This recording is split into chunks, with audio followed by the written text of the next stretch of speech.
What's up, my friends? Gary Gilgan here. I just wanted to make a quick video to try to help some people that's going through a lot right now. Today is September 14th, 2017, and there is blood in the streets. Oh my God. Cryptocurrencies, the top 10 cryptocurrencies down in the double digits. There is just a lot of fear, a lot of uncertainty, a lot of doubt in the market right now. But this has happened before. People need to understand that. They need to understand what's going on. They need to understand more of a fundamental understanding of cryptocurrencies and an understanding of evolution. I actually got introduced to cryptocurrencies back in 2013 by a good friend of mine that was actually mining Bitcoin. At that time, I was a precious metals investor. I started investing in precious metals back in 2005 when gold was at $400 an ounce and silver was around $8 an ounce. Purpose for that is growing up, my family has always been very anti-government, anti-central bank, anti-Uncle Sam and the tax man. And so I read a book by one of Robert Kiyosaki's advisors, Mike Maloney, Rich Dad's Guide to Investing in Precious Metals. If you haven't read that book yet, absolutely incredible book that you can apply a lot of the ideas and the history to what's going on right now and also to cryptocurrency. And so my family, myself included, we had very big positions in precious metals, and in 2013 I was approached by a friend who was mining. Like I said, at that time I was investing a lot of money every month into silver, and I told my dad about Bitcoin and he said that is a Ponzi scheme, that's a scam, and that you better not get in it. And I listened to his advice. Cost me hundreds of millions of dollars listening to that advice. Still love him with all my heart, but shit cost me a lot of money. But then in 2015, 2 years ago, I got back into the space. A good friend of mine, Joby Weeks, who actually owns BitClub Network, a big mining operation based out of Iceland, really got me back into the market, actually introduced me back into it, and I started investing into it, really started to do the underlying research of what the technology was, and I really saw that cryptocurrency was actually the tool that I believed that silver was. Precious metals, highly manipulative or manipulated because of central banks, because of central governments. It's very easy for them to manipulate those markets with ETFs. I mean, silver and gold ETFs is just the biggest fucking Ponzi scheme crock of shit.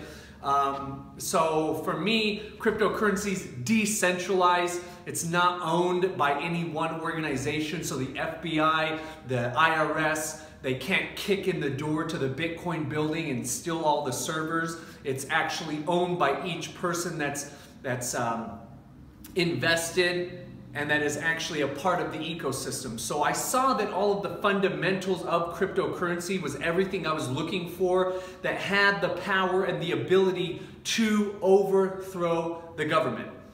I believe that the government has done a phenomenal job of getting us to where we are today. If it wasn't for the government, we would have total anarchy in a negative sense, in the sense of the word that the government, the school system wants you to think that anarchy is. Because of the government, we have roads, we have stop signs, we have fundamental rules of society that keep things in order, but it is a beast that has gotten out of hand. And they've created all of these arbitrary laws and rules and regulations to steal and extort money from you. Okay, speeding tickets, taxes, that's the biggest scam, Ponzi scheme on the face of the planet. Think about this. Every dollar in creation or in circulation is created out of debt. So for every dollar in circulation, whether it's a piece of paper or it's a digit on the screen, it has at least $1's worth of debt attached to it. So we just went over $20 trillion. That's just in the national debt that's on a computer screen, unfunded liabilities, and all the other debts. I mean, we're probably hundreds of trillions of dollars in debt just in America alone, but that's a whole nother topic. But there's no point in taxes, because if we live in a debt-based society, whereas if the government needs more money to fund these social entitlements like Social Security, Medicare, Medicaid, welfare, why not just print more money? You've printed trillions and trillions of dollars. There's no point in a tax. But I digress. So with all technology, I'm a big student of evolution and technology. And what technology does for humanity is it's an evolutionary tool. So the internet is an evolutionary tool. Okay, it's a decentralizing tool. Okay, and what the internet decentralized was information. Okay, this is big for evolution because information allows human beings to evolve. When you take in new information, it unlocks dormant powers within you. Okay, it allows one to see the world from a different perspective. Okay, from about 1 BC, or let's say 1 AD to about 1900, give or take, the 99% of people on the planet didn't even know how to read. They didn't even know how to read. All the information that they were getting was from the church and from the state. Whether it was a king or whether it was a president, they were getting all of their information about the world around them from those centralized bodies. The priest said, this is what reality is. Do what I say, you'll go to heaven. Don't do what I say, you're going to go to hell. Okay? They got all their information. Then in 1900, okay, we started an education system where we would send our kids to school and literacy rates went way up. Okay, and you can see that with literacy rates going up, so did humanity. Its conscious evolution went up because as more people learned how to read, they're able to gather new information, they're able to start questioning the status quo. And the government doesn't like that. Okay, then I believe around probably the 1960s, the 1970s is when the first type of internet was created. An actual, the internet, which is just two networks or it's two computers connected and able to communicate with one another through that network. That's all that the internet really truly is. It's decentralized where we're all connected to one another through the internet. And as we move along, on this timeline, you know, let's say, because I don't know the exact numbers, if you're watching this video, I'd very much appreciate it if you did know, to comment and let me know exactly when the internet was formed and really when it started to take off. But I believe it was around the 1980s that the internet really started to hit that exponential curve. I think it was called AltNet or something like that. Okay, then you had 2001. Okay, this is one phase of the internet. Okay, I think it was actually, I'd have to do this research. I have a better understanding when it comes to cryptocurrency, the three phases of technological evolution. But as far as the internet goes, I would say probably from 1995 with AOL. I don't know if you remember this, like going to like Circuit City and you get those AOL discs and you know, put them in your disk drive. And then you're on the internet. Okay? From 1995 to 2001, that was a certain phase of the internet. I would say that was probably phase 2 of the internet. That's called P2. From 2001 to probably 2007 roughly. That was phase 3. Okay, phase 3 of the internet. Okay, all technology evolves in 3 phases. Okay, let's actually call this technological evolution 101. Okay, it has 3 phases. Okay, let's write it over here. Okay, phase 1 or P1 is early adoption. Okay, these are the pioneers. These are people that really understand the underlying how to build it. These are the visionaries. These are the Bill Gates. These are the Apple guy. I can't remember his name off the top of my head, but these are early adopters. Okay, then you have phase 2.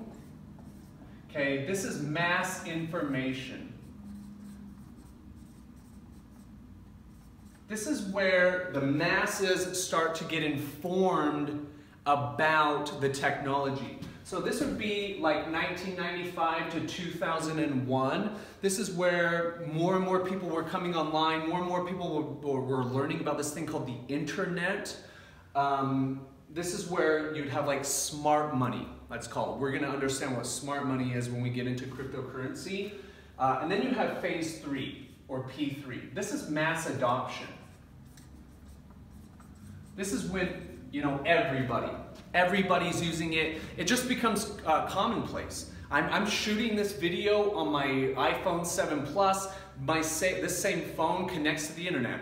Everything is connected to the internet. In fact, there's a thing called the Internet of Things, where soon in the future, everything will be connected to the internet. Everything will connect to one another. So phase 3. So you have these 3 phases. Phase 1 is early adoption. These are really the pioneers.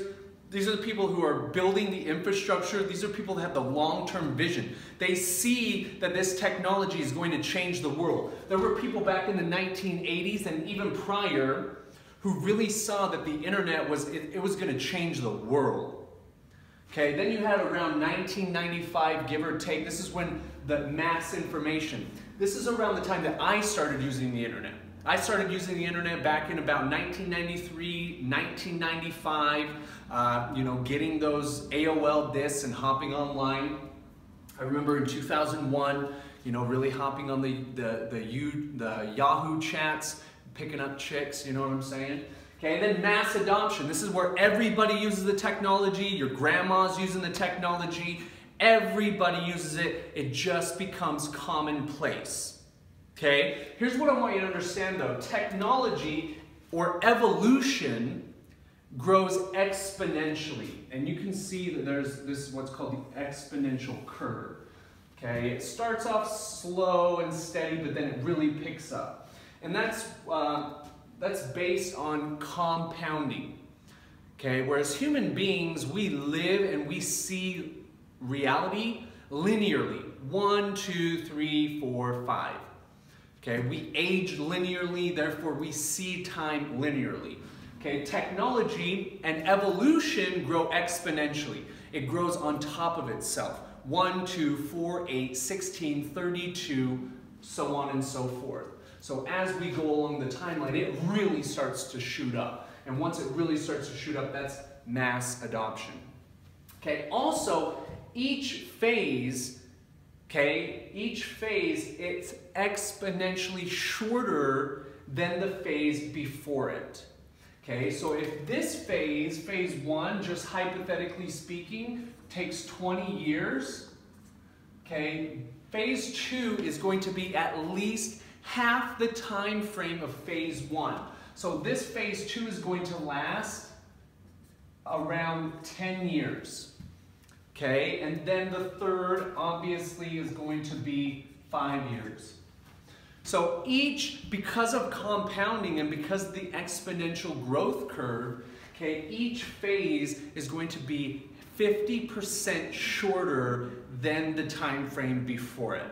Okay, so now that we've kind of laid the groundwork for this theory of mine, And actually, I don't even know if it's my theory. It just kind of, it's been growing in my mind since I've become obsessed with cryptocurrencies.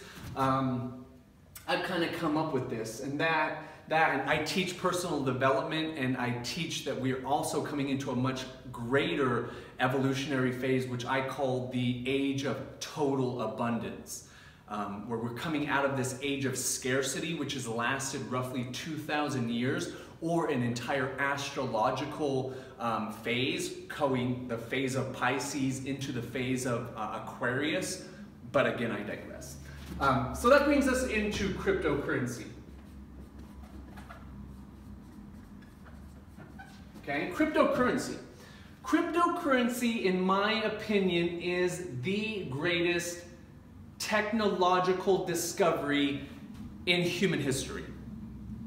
Okay, it not only has it, but it's going to continue to change the world in a greater effect than anything that's ever been discovered or created in human history until the next thing. Okay, the thing that with all technology is every technology brings with it freedom and wealth. The internet created more freedom and more wealth on the planet than any other technology before it, ever. If you really think about this, the internet is the biggest economy on the planet. I would even venture to say, and again, if you're an economist or you know some of this information, I would just absolutely love it if you would comment or actually connect with me so that we could kind of exchange information. But the internet, I would say that let's call it the GDP of the internet is greater than every other economy on the planet combined, or at least the top 3 to 10.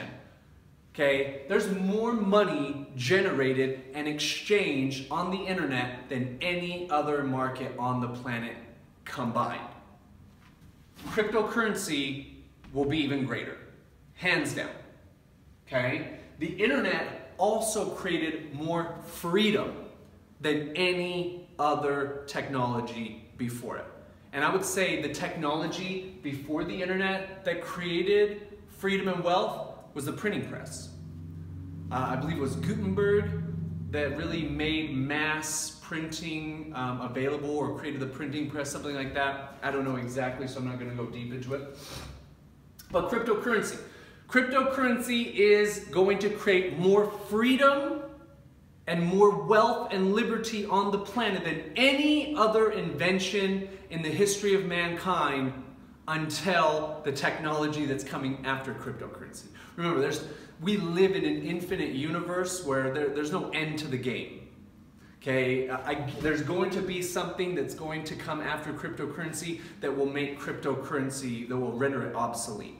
There will come another evolution of the internet. There already has. It's called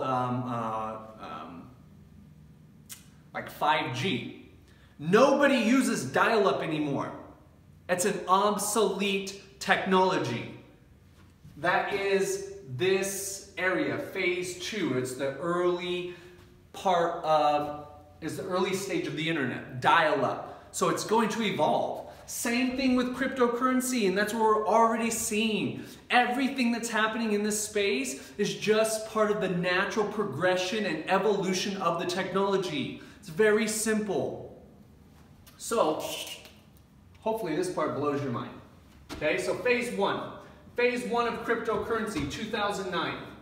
2009, Satoshi creates the white paper for Bitcoin. Bitcoin is born. Okay, from 2009 until the end of 2016. This was phase 1. This was early adopters.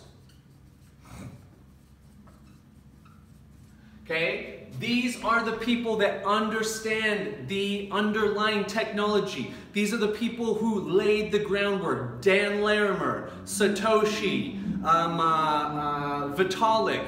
These individuals who really understand the technology, they are the early adopters. they will become the trillionaires. I guarantee you that there are people underground, because one of the values of the people in the cryptocurrency space is not only decentralization, but anonymity. Okay, there are billionaires out there that are living very modest lives, that they don't tell people that they're billionaires, that they've made billions of dollars because of their early adoption into this technology. Okay? Phase 2 just started this year. It's from 2017 okay, now remember my theory here. Each phase after that precedes the first is at least 50%, the time frame is 50% less, what's up, buddy? 50% less time than the phase before it. So if phase 1 of crypto was from 2009 to 2016, that is 7 years. Okay? Which, now that I think about it, I've lately been big into numerology and astrology and stuff like that. 7 is a very auspicious number in numerology. But anyways, so if my theory proves correct, that means that phase 2 from 2017 is going to be at least, it's going to be 3.5 years. So we got from 2017 to, let's say, about 2020. Okay? This is going to be mass information.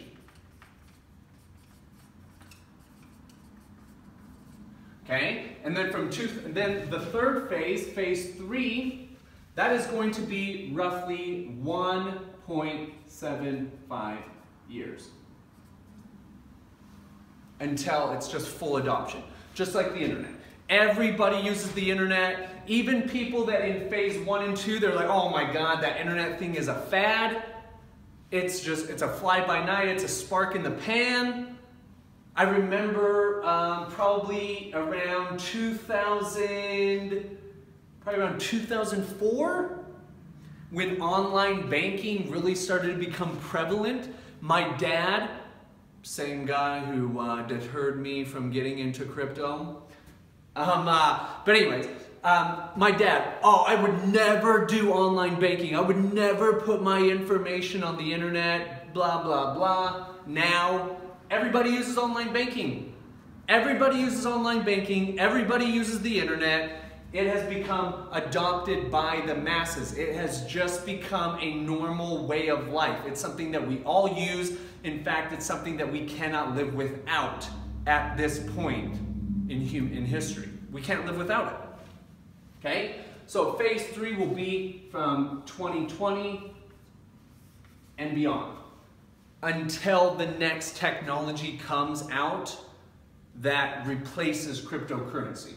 Because even though we still call it the internet has evolved and evolved and evolved until something will replace the internet that's just going to be, our minds can't even fathom it.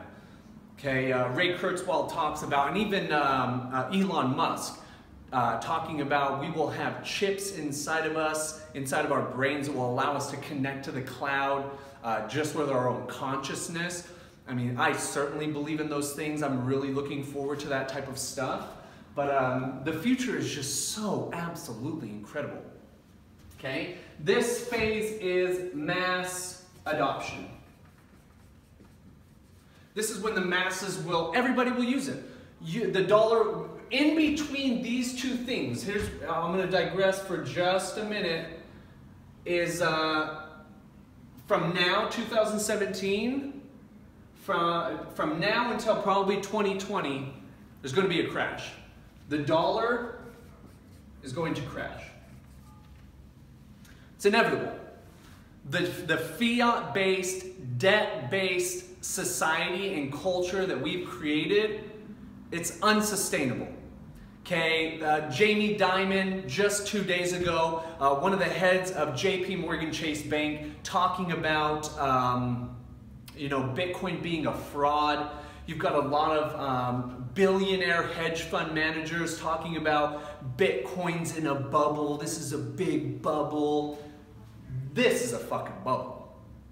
The dollar is the biggest bubble that's ever been created. It is nothing but a Ponzi scheme. I mean, this is the biggest scam on humanity.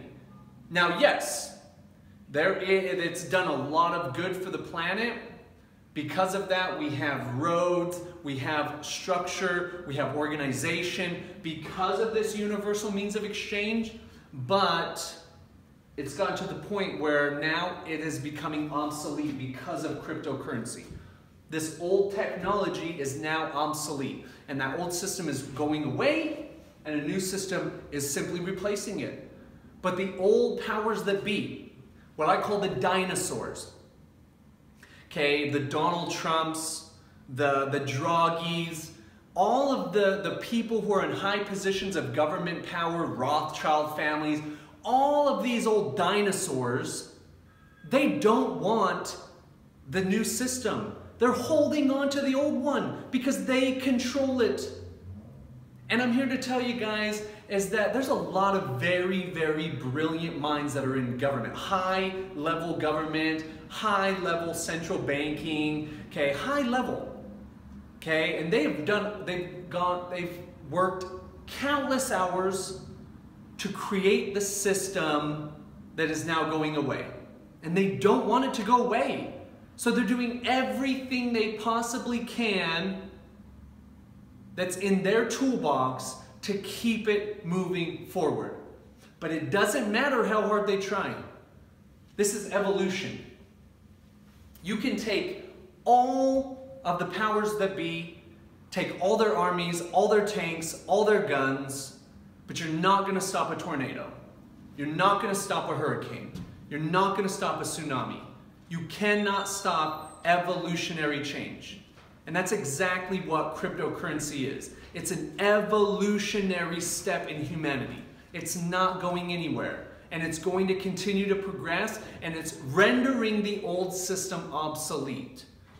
So right now, today, the reason why I'm inspired to make this video is because you've countries like China, which have a predominantly communistic fundamental, that's their values are based on communist values. And so they don't want freedom. They don't want a free market. And neither does the United States, neither does Europe, neither does Asia, neither does South America. Okay, these old dinosaurs don't want freedom. They don't want liberty. They want to control the masses. They want to manipulate so that they can reap the benefits. Well, it's going away. It's simply going away. And the biggest tool that they have in this current time frame is propaganda. Propaganda and, to a certain level, regulation. Regulation, but it's still propaganda, it's still fear. Because I'm here to tell you guys, you cannot regulate cryptocurrency. It will create its own regulation within the ecosystem. Okay, because it is a decentralized system, the people who are playing in the game, we will create rules because our values are based on cooperation and peace and harmony and so on and so forth. Whereas the values of the old system is greed and corruption and manipulation and scarcity. So they're trying their best to regulate, to control this technology. And you can't. You can't. Because there isn't a Bitcoin building. There isn't an Ethereum building where all of the Ethereum is held on a central server. It doesn't exist. So they're trying their very best. And what's happening is so many people, because this ecosystem is so liquid, meaning that anybody from around the world with a smartphone has the ability to get into the market, to trade the market, but also to liquidate their positions. So they understand that. And they understand that if they can start putting out fear through the media, that a lot of those people who are emotionally invested, they're going to sell. And when it drops the price like it is right now, they're going to go in and just scoop up position. Why wouldn't they? They're trying to control. That's their main value, or their main tactic is control. They want to control, but you can't control it. So the last thing I want to talk about is I want to talk about the 3 stages of truth. And this really correlates with my 3 phases of technological evolution. These 3 phases of truth was created by Schopenhauer, I believe like in the mid-1800s. I could be wrong. First stage is ridicule. I don't know if I spelled that right. Ridicule. So we saw this in phase 1. Every news story that you saw was criminals, drug dealers, black market, dark web, rapers, murderers. Those are the people using crypto. Don't get involved unless you're a criminal. Bad stuff. It's a bubble. Blah, blah, blah, blah, blah. The second stage is violent opposition. That's what we're seeing right now. They're violently opposing it. They're shooting all of their weapons. All their bullets are being shot right now in 2017. Okay, right now there's a rumor that is creating absolute pandemonium in the market that China is going to shut down all the exchanges. It's a total rumor. There is not certainty or confirmation that that rumor is true. None. So again, they're violently opposing it with the tools that they have at their disposal, and that is propaganda. Okay, the third phase, and also going back to violent opposition, if this phase 2 correlates with phase 2, in my theory, then we might have 3 years. It might be the next few years could be pretty crazy. Because they're gonna, and China just might be the tip of the iceberg. You might have other governments that are gonna start regulating it. They're gonna really start cracking down on it because, again, they're going to violently oppose it by trying to impose their power upon it. So just hold on. Just hold on. The third phase is, it's self-evident. Phase 3, mass adoption, where everybody was just like, I knew it. I knew that it was going to win. I knew Bitcoin the whole entire time. I knew it. I told you so. Okay? That's when self-evident. That's when by the time we hit 2020, and maybe let's even say like 2025, the world as we know it is going to be radically different. So much so that our minds, there might be a very small number of people on the planet right now that can actually envision what the world will look like in 2025. It's going to be so radically different than what it is today in 2017 that the majority of people have absolutely no idea what's coming. Absolutely no idea. Everything is going to change. And on this course, on this timeline, there's going to be some crazy, crazy shit go down. Some crazy shit. This affects every living person on the planet. Because every fiat currency, the yen, the peso, the euro, every fiat currency on the planet is pegged to the dollar. When the dollar crashes, every other currency on the planet is going to crash at the same time. So everybody that is invested in the dollar, so everybody in the stock market, everybody in bonds, everybody in treasuries, your 401k, your mutual fund, your savings account, everything gone. Gone. And it's going to happen. You're going to wake up one morning. I tell people this all the time. You're going to wake up one day and everything's going to change. Everything's going to change. The writing's going to be on the wall leading up to it, but most people will not take action on it because of a mental bias, a cognitive bias, where, especially in America, Americans have a very big ego. They believe that they are invincible. That, oh, we are the king of the hill. We've got the most guns. We've got football. We are the kings of the world. Because nothing bad has happened in America since the Depression. There hasn't been a war in America since, I believe, the Civil War, back in the 1800s. So nothing. So all the generation today, I mean, pretty much all the Depression era, those people are dying off. I mean, there's very few people from the 1930s still alive. So then you got the baby boomers, who they grew up during the 50s, the 60s, the 70s, which is a time of unprecedented abundance. Then you got my generation from the 80s. Then you got the 90s kids. Then you got the 2000 era. The spoiled, rotten brats. Spoiled, rotten brats. No work ethic, no drive, for the most part. There's always exceptions to every rule. But my point being is that they don't believe that this is possible. Because of pride, because of arrogance, because of ego. They don't believe that the dollar can crash. So they're gonna wake up one day and their whole world is going to be flipped upside down.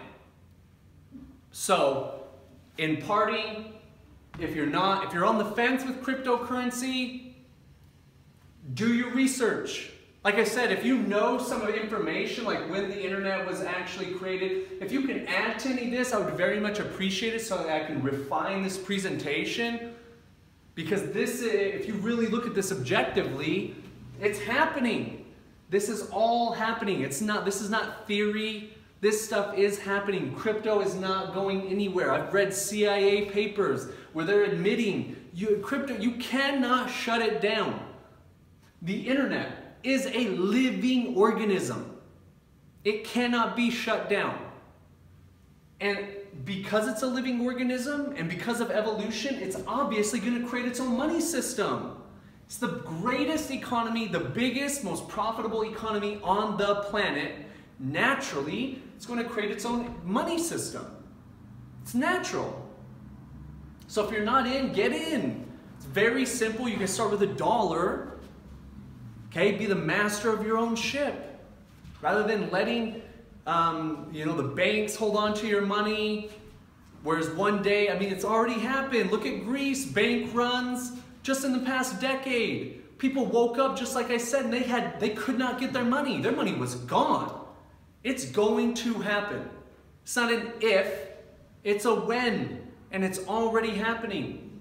So prepare yourself. That's why I made this video. That's why I make all the videos, because I make no money off this. I'm not trying to make money. I'm not trying to benefit at all. I'm trying to inform people because my underlying motivation is I want to overthrow the government. I think the government is the problem. Homeboy Ronald Reagan said that back in the 80s. The government is the problem. Big government with these arbitrary laws and rules and regulations to steal money from people so they can pad their own pockets. We're moving out of that phase of evolution. Scarcity is over. It's time to live a totally abundant life. I want that for you. I want that for me. I want that for everybody. So if you can add anything to this presentation, please get in touch with me. You can follow me on Facebook, Instagram, Twitter, YouTube, Steemit.